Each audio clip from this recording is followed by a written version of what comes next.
Hello, in this video I'm going to show you how to restore WhatsApp backup on Motorola Moto G86 Power. Alright, so let's begin. Before we open up our WhatsApp, let's open up the settings first.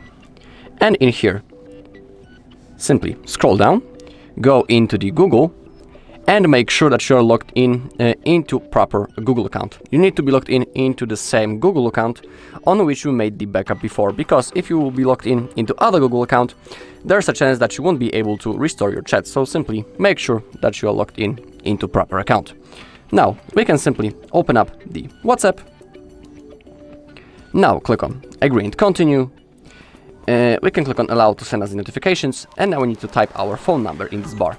If you don't know what is your phone number, you can always click on what's my number, and it will be automatically copied. That's actually the thing that I'm going to do.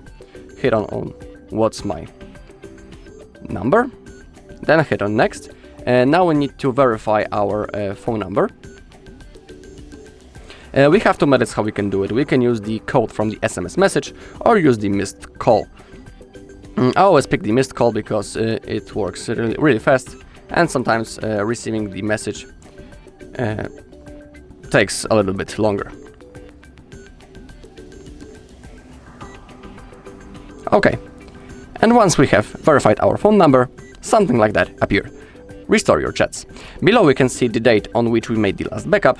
Below we can see its size and the account on which we made it. And as you can see, it's the same Google account that I have shown you in the settings of our Motorola. Also remember that if you don't restore your chats right now, you won't be able to do it later. So simply do it right now. Hit on restore. Now the process will start. It's going to take, in my case, it's not going to take long because I don't have that many messages. Already it's finished, 80 messages restored. Your media will restore in the background. Now hit on next. Now we have the profile info.